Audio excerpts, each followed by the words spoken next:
façon de voyager.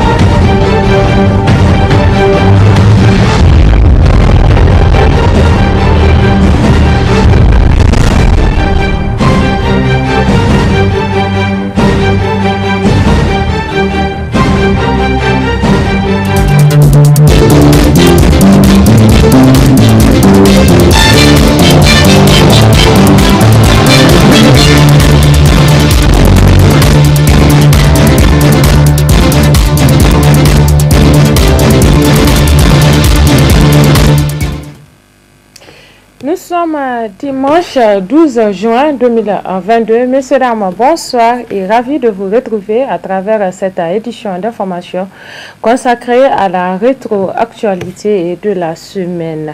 Le président de la République, son Excellence Bazoum Mohamed, était en tournée le 9 juin dernier dans les localités de Garbaïgourou, d'Argol et enfin Terra pour apporter sa compassion aux populations déplacées.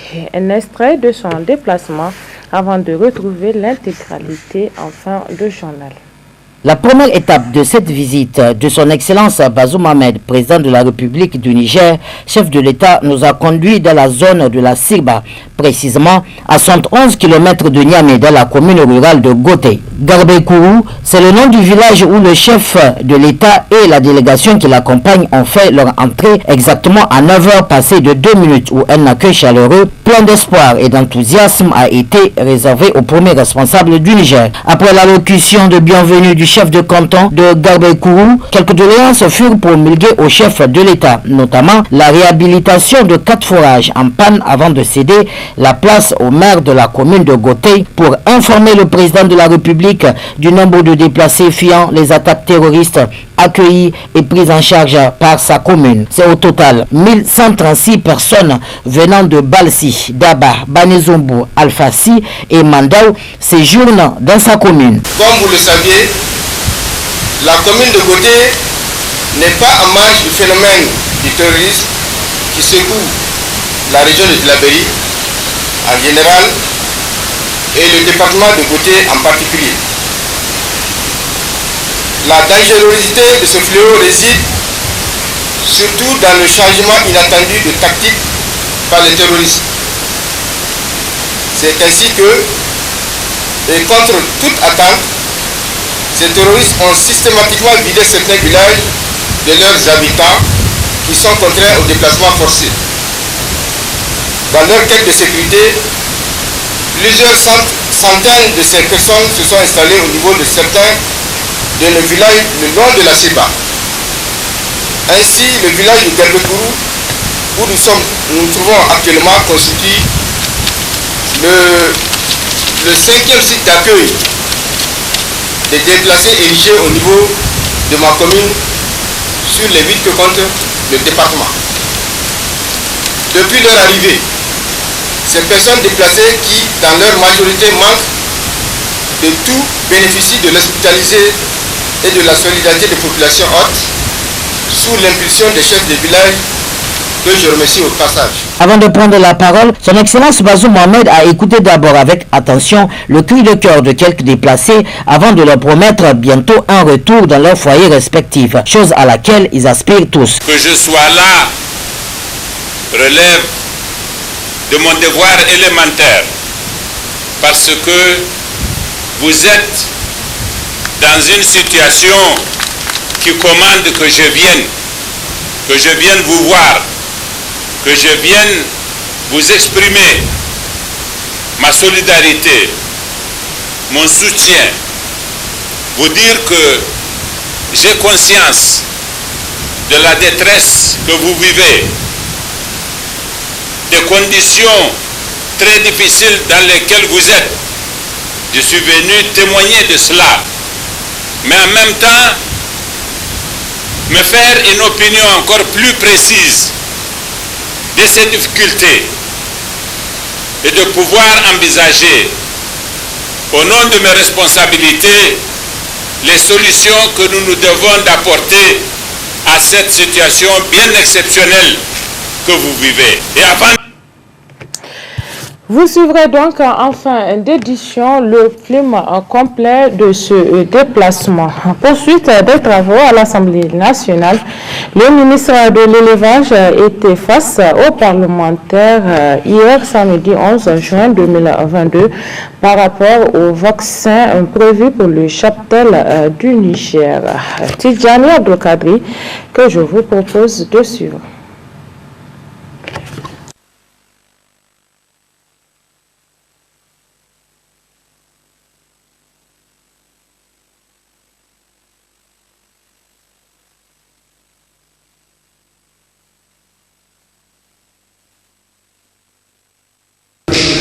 Je voudrais dire que sur l'acquisition de ces vaccins, il y a eu un appel d'offres international qui a été lancé conformément à la procédure.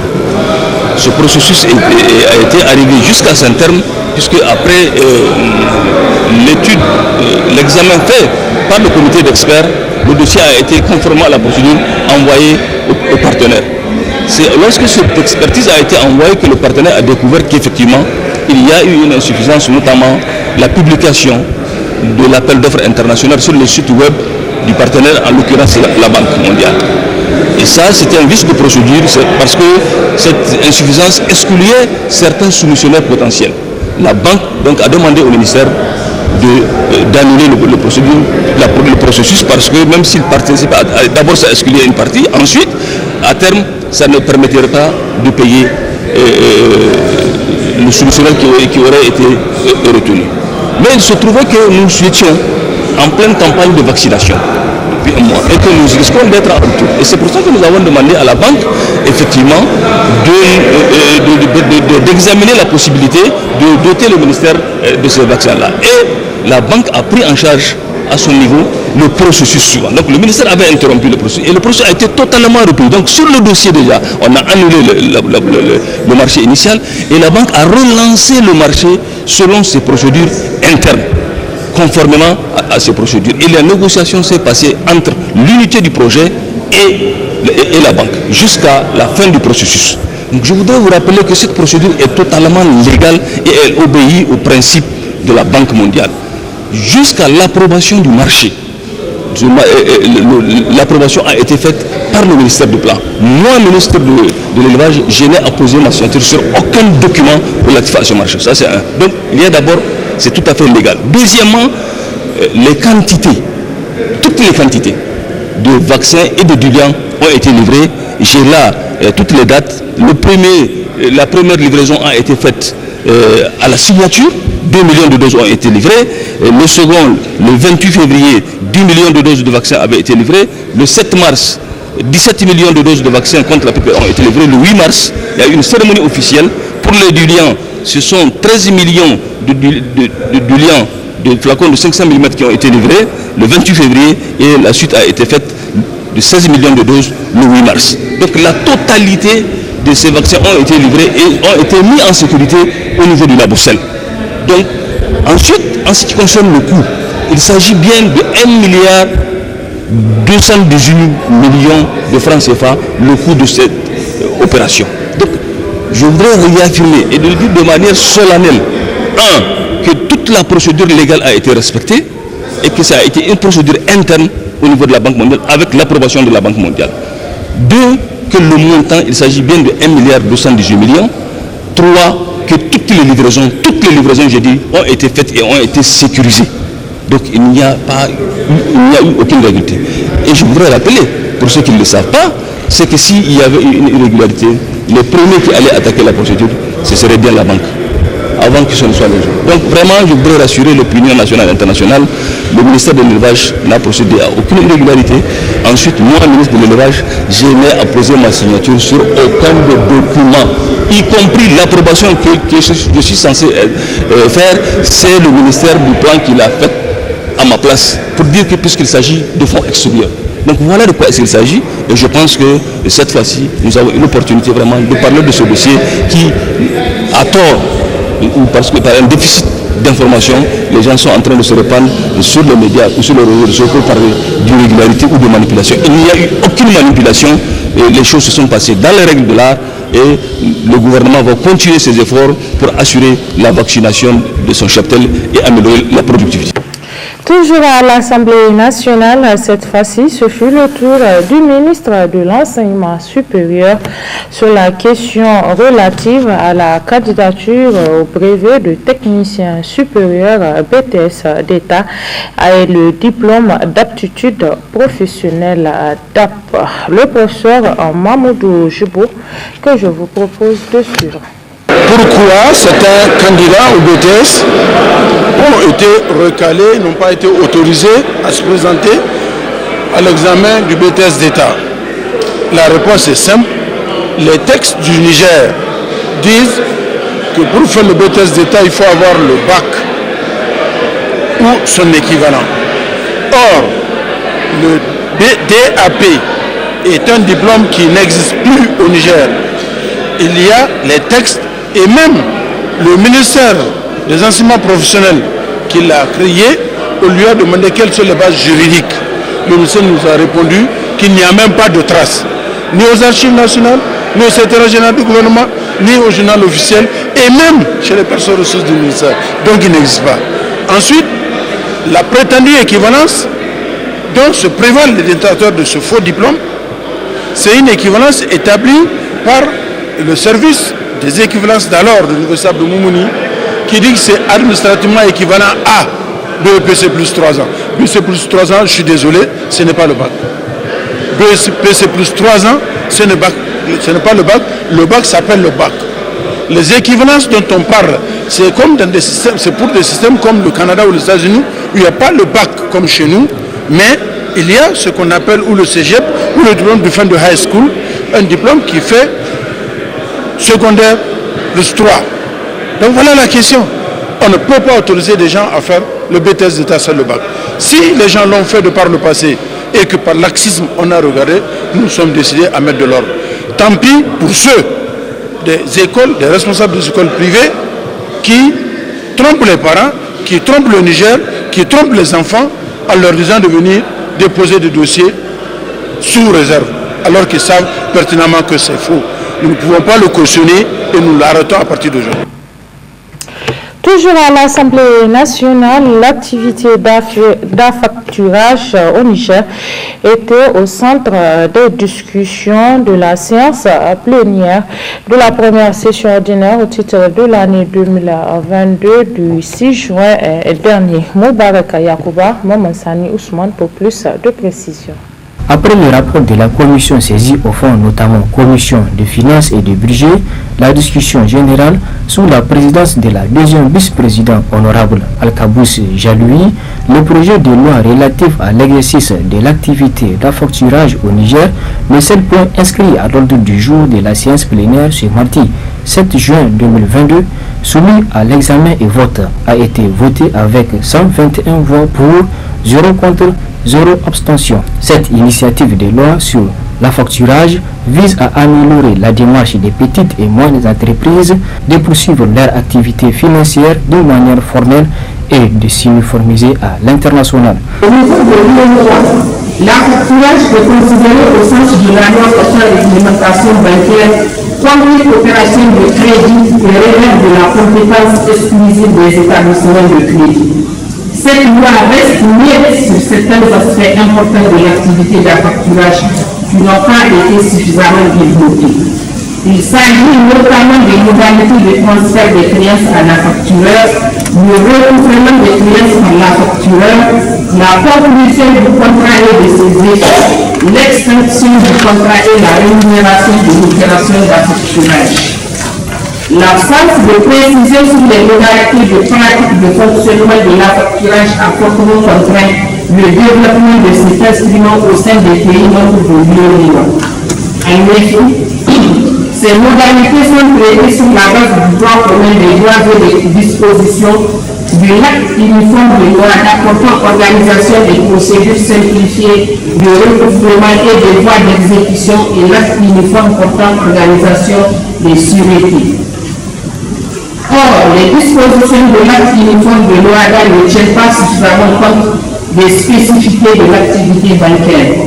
Le présent projet de loi uniforme sur l'affacturage dans les États membres de l'UEMOA prend en compte les insuffisances et les spécificités ci-dessus révélées pour régimer l'opération d'affacturage afin notamment de garantir la sécurité et de faciliter l'exécution.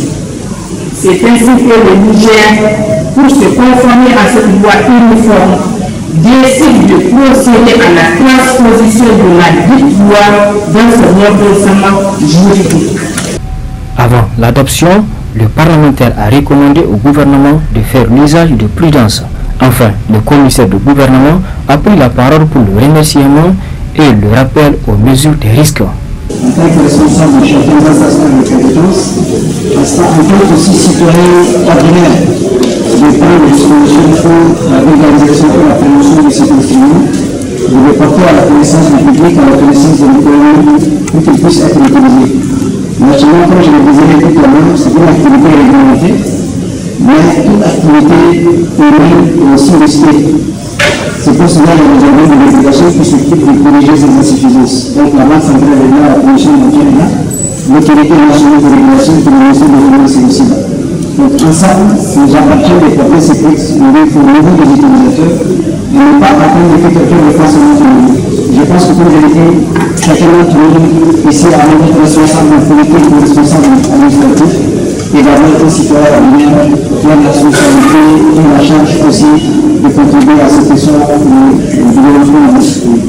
La séance plénière reprendra le mercredi 8 juin 2022 avec à l'ordre du jour l'interpellation du gouvernement relative aux dispositions prises en matière d'appui à la production pour la campagne agricole 2022.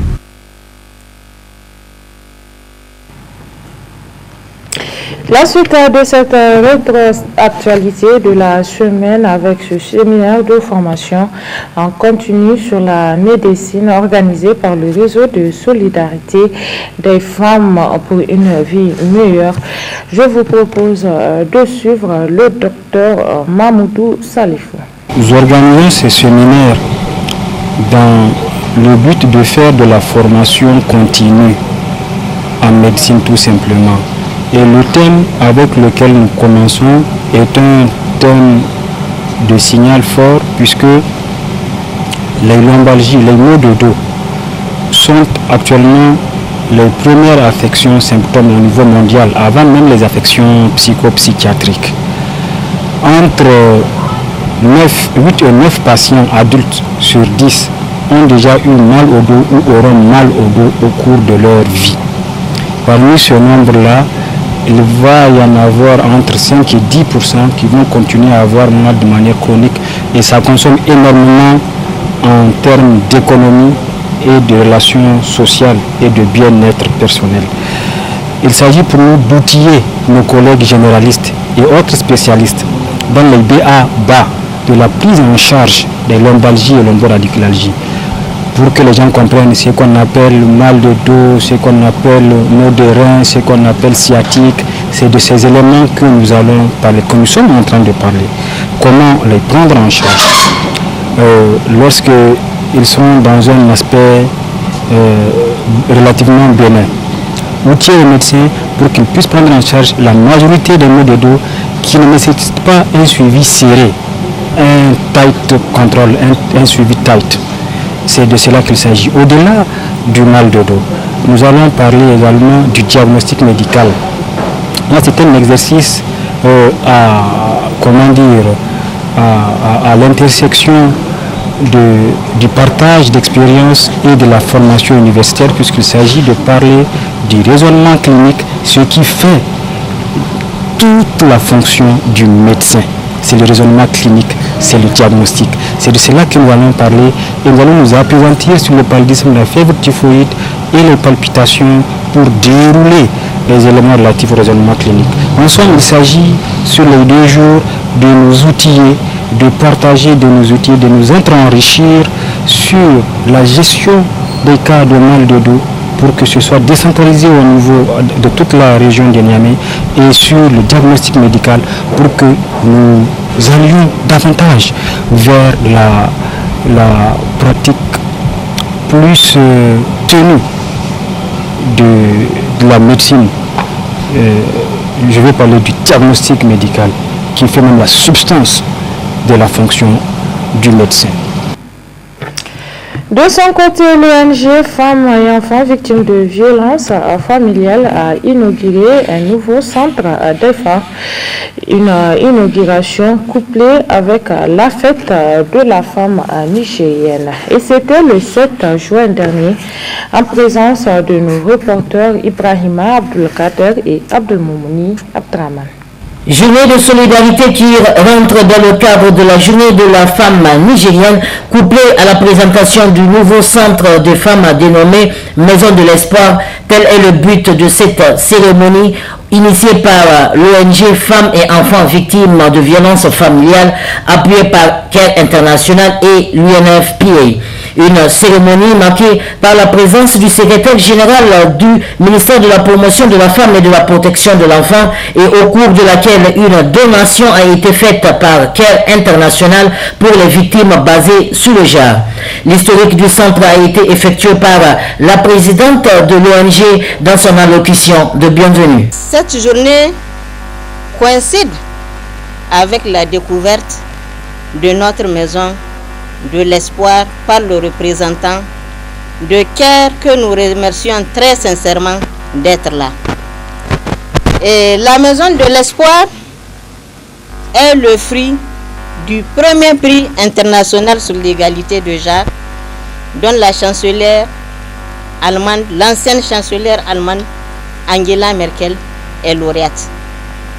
C'est elle qui a choisi l'ONG SOS Femmes et Enfants Victimes de Violences Familiales pour être récipiendaire du prix d'égalité de genre, plus précisément l'élément monétaire.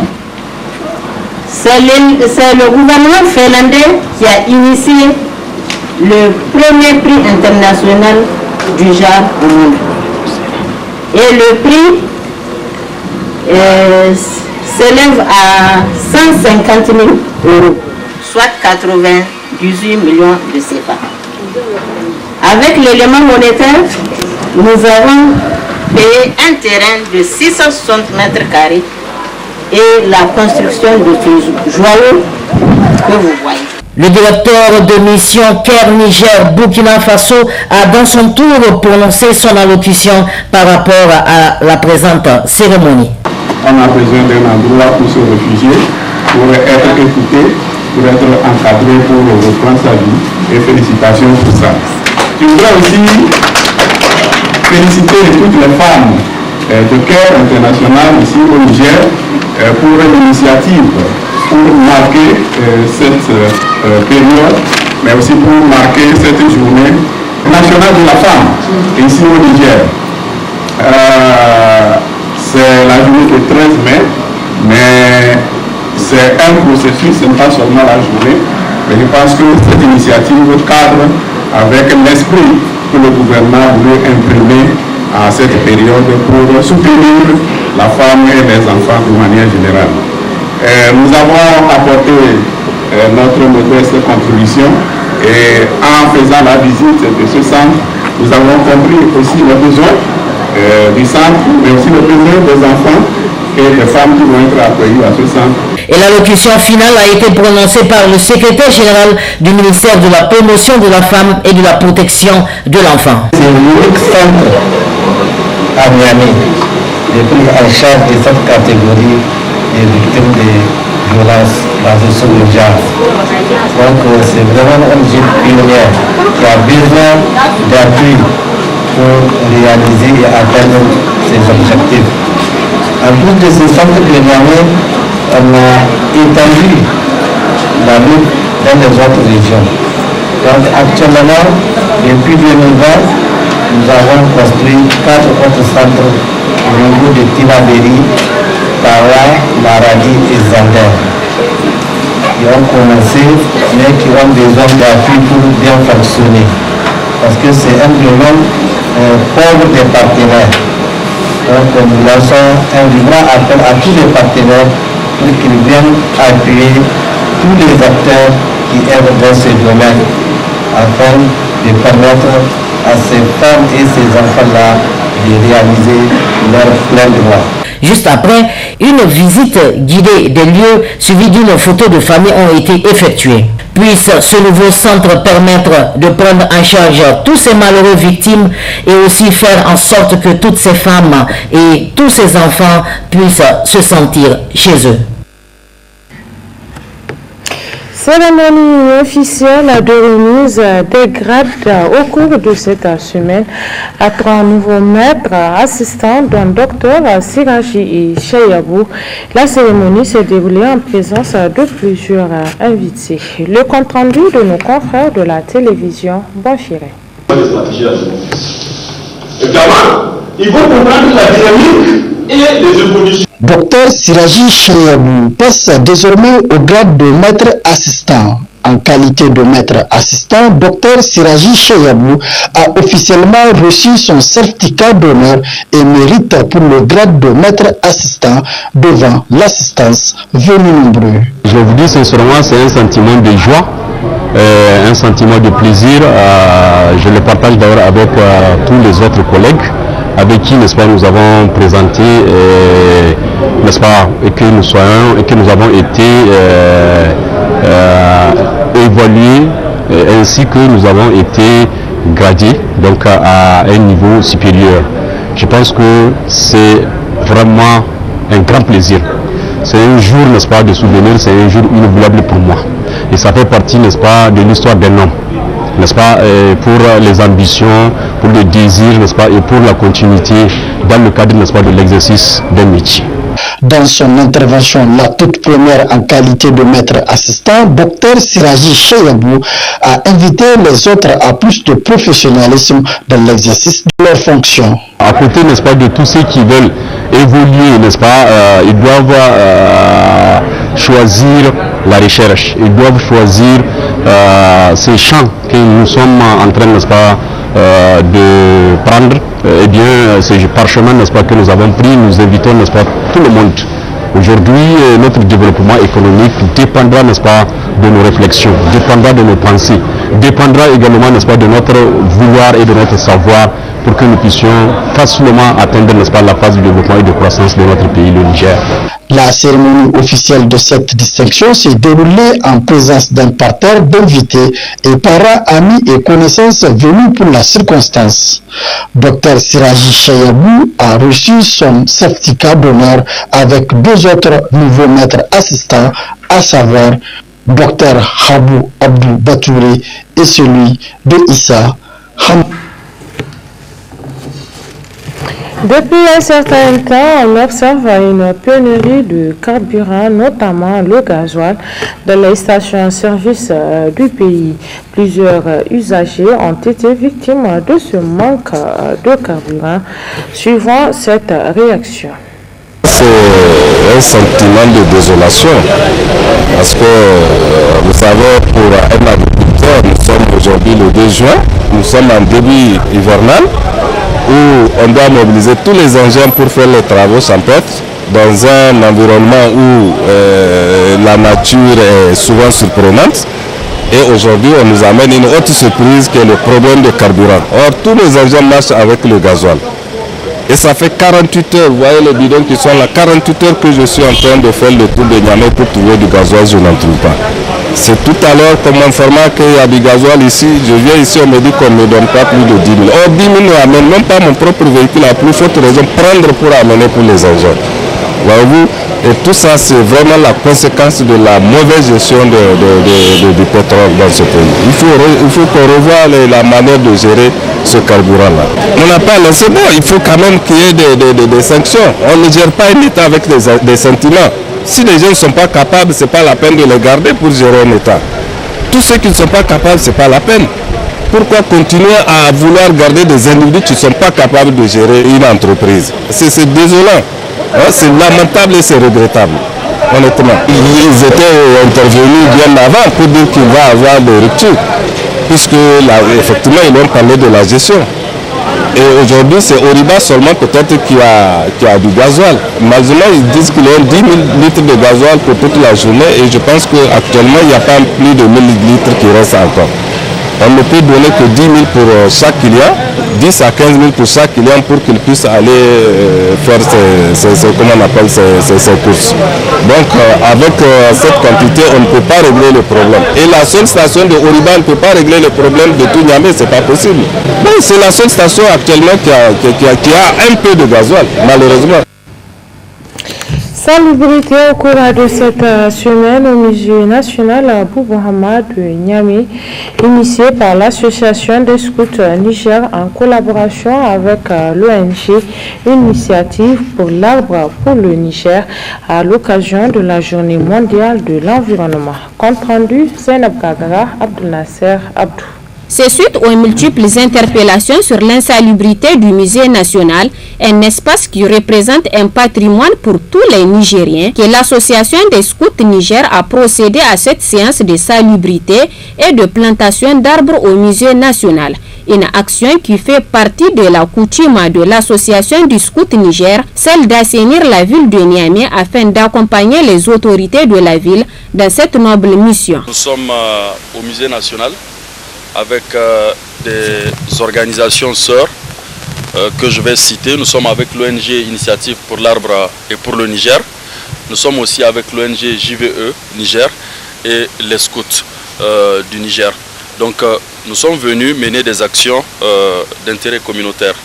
Nous avons été interpellés par plusieurs publications sur les réseaux sociaux citant le musée national dans une situation insalubre et nous avons été sensibles face à cette publication. Raison pour laquelle cette activité a été initiée par les structures que je viens de citer et qui coïncide avec la journée mondiale de l'environnement, aujourd'hui qui est commémorée à l'échelle mondiale. Donc les scouts se sont mobilisés avec les autres jeunes pour mener des actions de salubrité, d'entretien d'arbres, de plantation et de sensibilisation sur l'environnement.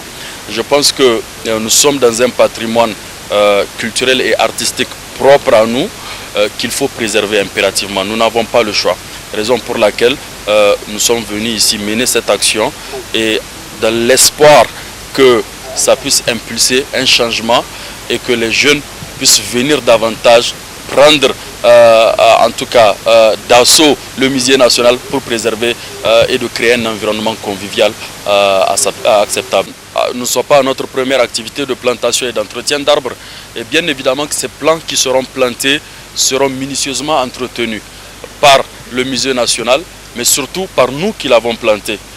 Donc concernant l'entretien des arbres, nous ne nous faisons pas de soucis là-dessus. Nous savons que Inch'Allah, les arbres que nous planterons demain seront des lieux de regroupement parce qu'ils vont générer de l'ombre et ils vont générer aussi vraiment un cadre de vie où la nature sera préservée. Et je profite de le rappeler que dans le scoutisme, il est dit que le scout aime la nature et la protège. Cette initiative de l'association du scout Niger en collaboration avec ONG pour l'arbre pour le Niger et l'association des jeunes volontaires pour l'environnement est à saluer car rendre les espaces publics propres n'incombe pas seulement à la responsabilité des autorités de la ville de Niamey mais un devoir pour chaque citoyen, ce qui devrait inciter les autres jeunes à leur emboîter le pas.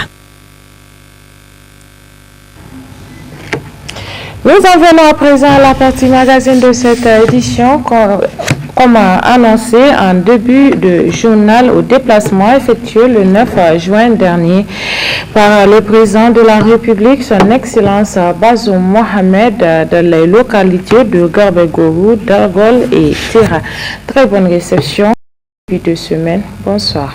La première étape de cette visite de son Excellence Bazoum Mohamed, président de la République du Niger, chef de l'État, nous a conduit dans la zone de la Sirba, précisément à 111 km de Niamey, dans la commune rurale de Goté. Garbekourou, c'est le nom du village où le chef de l'État et la délégation qui l'accompagne ont fait leur entrée exactement à 9h passées de 2 minutes, où un accueil chaleureux, plein d'espoir et d'enthousiasme a été réservé au premier responsable du Niger. Après l'allocution de bienvenue du chef de canton de Garbey-Kourou, quelques doléances furent promulguées au chef de l'État, notamment la réhabilitation de 4 forages en panne avant de céder la place au maire de la commune de Gotei pour informer le président de la République du nombre de déplacés fuyant les attaques terroristes accueillis et pris en charge par sa commune. C'est au total 1136 personnes venant de Balsi, Daba, Banezombo, Alfassi et Mandao séjournent dans sa commune. Comme vous le saviez,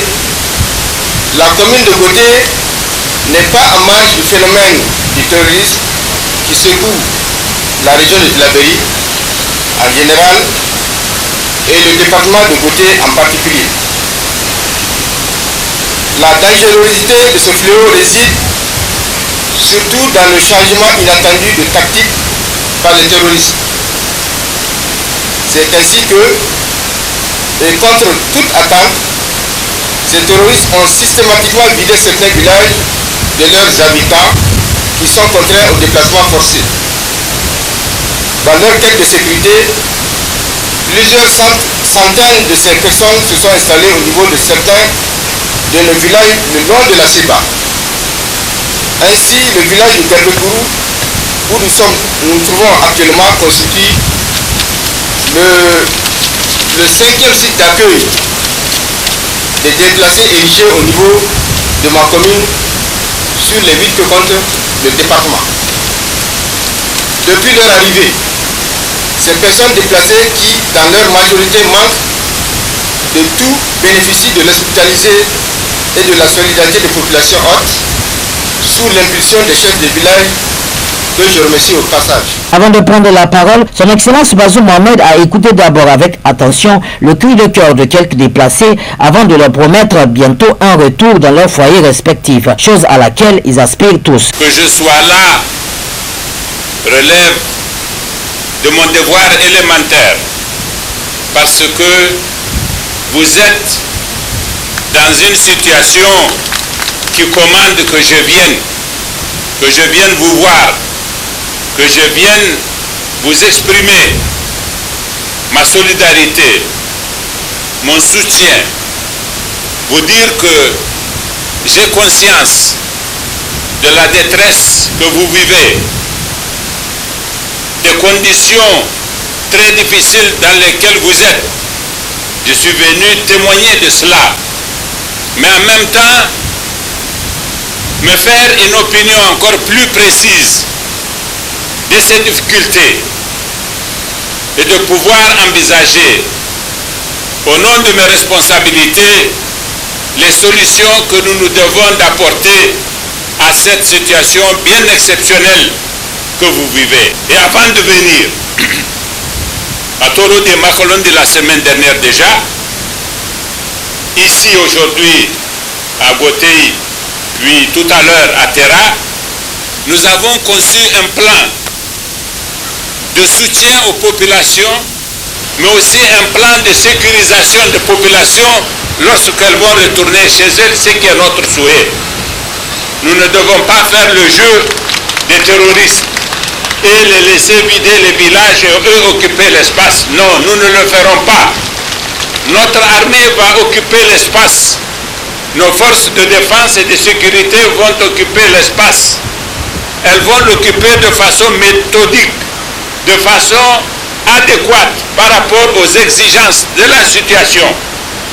C'est ça que je suis venu vous dire. La prochaine étape fut Dargol, cette fois-ci à 120 km de Niamey, où nous arrivâmes à exactement 11h passées de 30 minutes, où c'est le même langage qui a été tenu au chef suprême des armées dans cette localité qui a accueilli 4472 déplacés. La réponse du président de la République fut immédiate. Je suis dans le cadre de cette tournée qui va m'amener jusqu'à Terra, en train de passer partout où nous avons des populations déplacées pour les conforter, pour les soutenir, pour leur exprimer la solidarité de la République, leur dire que nous avons conscience que ces populations, justement, ne sont pas chez elles, qu'elles sont déplacées, qu'elles vivent dans un réel dénuement et qu'elles attendent tout de l'État. Nous avons essayé de faire ce que nous pouvons. Nous allons poursuivre nos efforts. Plus encore, maintenant que nous sommes venus au plus près pour constater de visu les conditions dans lesquelles elles vivent. Nous ne sommes pas venus que pour ça, nous sommes aussi porteurs de notre message d'espoir. La dernière étape de cette visite dans la région de Tillabéri, sous un soleil ardent, a été Terra, accompagné par les membres du gouvernement, des parlementaires, mais aussi des organisations internationales. Son Excellence Bazoum Mohamed est arrivé à 13h passées de 35 minutes à la cité de Meiga. Elle également très malheureusement n'est pas épargnée par les terroristes. Les villages environnants ont été contraints d'abandonner leur foyer. C'est au total 13 560 personnes, soit 2300 ménages ont quitté leurs foyers respectifs, annonce faite par le maire de la contrée. À travers votre présence aujourd'hui parmi nous, vous compatisez à notre souffrance en nous aidant à juguler le problème sécuritaire qui perdure de la zone et créer les voies et moyens pour une solution durable et ramener les déplacés dans leur village dont la situation exempte se présente comme suit. Commune de Bankilare, 3642 personnes, dont 887 ménages. Commune de Diagourou, 4609 personnes, 701 ménages. Commune de Gourouol, 2737 personnes, dont 306 ménages. Commune de Kokorou, 1123 personnes, dont 156 ménages. Commune de Mehena, 169 personnes, dont 15 ménages. Commune de Terra, 1280 personnes, dont 308 ménages. Un appel général à la mobilisation pour faire face à ce fléau de terrorisme a été fait par le président de la République avant de revenir sur la situation du 27 novembre passé qui a conduit au décès de 3 habitants de Terra. Mobilisons les communautés, tous les relais, les chefs des tribus, en particulier les autres leaders religieux, quels qu'ils soient. Toutes les communautés sont victimes. Toutes les communautés sont victimes des agissements des terroristes. Et toutes les communautés, par conséquent, doivent également se mobiliser pour lutter contre ce phénomène par les mécanismes que j'ai indiqués.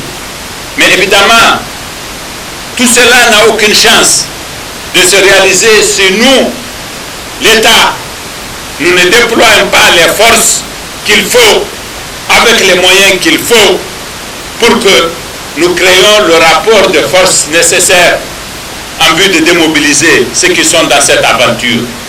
Et cet aspect de notre responsabilité, nous l'assumons. Enfin, étant à Terra, bien sûr, je ne peux pas ne pas me souvenir de ce qui s'est passé le 27 novembre dernier, lorsque vous vous souvenez, à l'occasion du passage d'un convoi militaire français ici, il y a eu des manifestations qui ont donné lieu à des échauffourées qui ont occasionné le décès de 3 jeunes gens de Terra. C'est l'occasion pour moi, en venant ici, de présenter mes condoléances les plus attristées aux familles de ces jeunes. J'ai une pensée pour l'un des jeunes qui a été blessé, qui est encore malade, même s'il va mieux. Et j'ai donné depuis longtemps les instructions au ministre de la Santé pour qu'il soit évacué. Malgré toutes les difficultés liées à une forte température et à l'inaccessibilité de certaines voies, n'ont pas empêché au président de la République de se rapprocher de son peuple. Et partout là où il est passé, il a redonné de l'espoir à un peuple désespéré, envahi par la peur de rentrer à la maison. Malgré toutes les difficultés liées à une forte température et à l'inaccessibilité de certaines voies, n'ont pas empêché au président de la République de se rapprocher de son peuple. Et partout là où où il est passé, il a redonné de l'espoir à un peuple désespéré, envahi par la peur de rentrer à la maison. Les dispositions prises par le chef de l'État permettront dans les jours à venir à ces citoyens nigériens de faire de cet épisode de leur vie un mauvais souvenir jeté et oublié dans les tiroirs.